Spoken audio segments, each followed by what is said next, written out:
Shalom, selamat pagi Bapak Ibu Saudara sekalian yang dikasihi Tuhan. Hari ini kita akan kembali merenungkan bagian firman Tuhan yang terambil dari Galatia 4 ayat 12 sampai dengan ayatnya yang ke-20. Saya memberikan judul untuk renungan kita hari ini dengan judul Berani Menyatakan Kebenaran.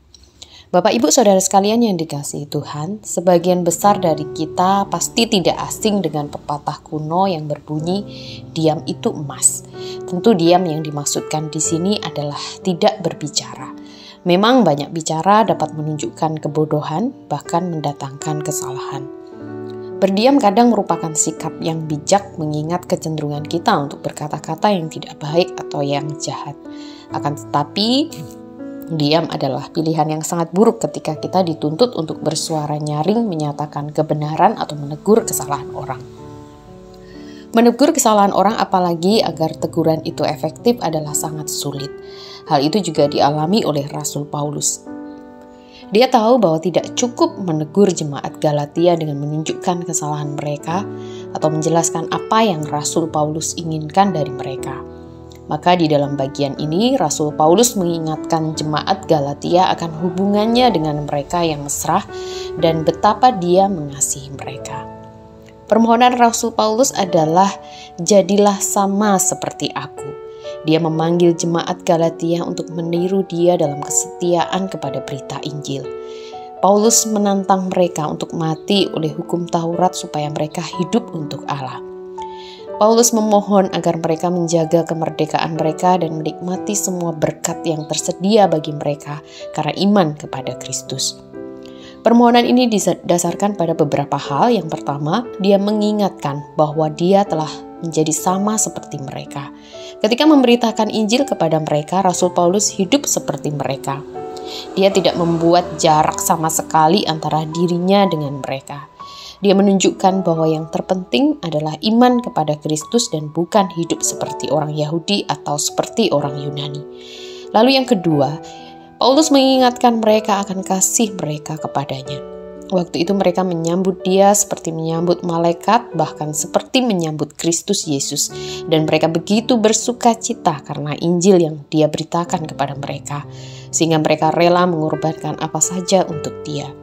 Yang ketiga, Paulus menunjukkan bahwa kelompok pengacau di Galatia memiliki motivasi yang buruk, dan ini kontras dengan Rasul Paulus yang mengasihi mereka.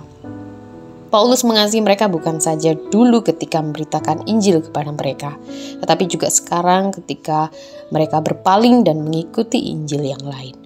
Ia seperti seorang ibu yang mengalami sakit bersalin karena mereka.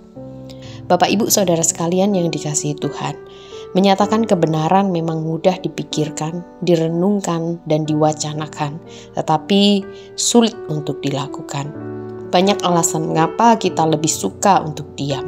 Mungkin kita merasa segan atau sungkan dengan orang yang lebih tua, dengan orang yang sebaya atau bahkan yang usianya jauh lebih muda daripada kita. Atau mungkin pula kita tidak siap atau takut terhadap reaksi mereka yang kepadanya kebenaran itu disingkapkan. Bapak Ibu, mari kita boleh belajar untuk berani menyatakan kebenaran, baik itu melalui kata dan perbuatan. Membiarkan Allah bekerja melalui kita untuk menggarami dan menerangi dunia yang gelap ini. Kiranya Tuhan Yesus menolong kita. Mari kita berdoa. Bapa di dalam surga, kami bersyukur untuk kesempatan kami boleh merenungkan kembali kebenaran firman-Mu. Dan hari ini kami boleh mendengar firman tentang bagaimana supaya kami memiliki keberanian untuk kami menyatakan kebenaran. Sekalipun hal itu tidak mudah, sekalipun itu sulit untuk kami. Bahkan mungkin hari-hari ini ada di antara kami yang sedang bergumul akan hal itu. Kami mohon biarlah Roh-Mu yang kudus menolong dan memberikan kekuatan, memberikan keberanian sehingga kami boleh sungguh-sungguh dapat berdiri teguh di atas dasar kebenaran firman Tuhan, dan kami boleh memiliki keberanian untuk menyatakan kebenaran itu. Terima kasih Bapa di surga. Di dalam nama Tuhan Yesus kami bersyukur dan kami berdoa. Amin.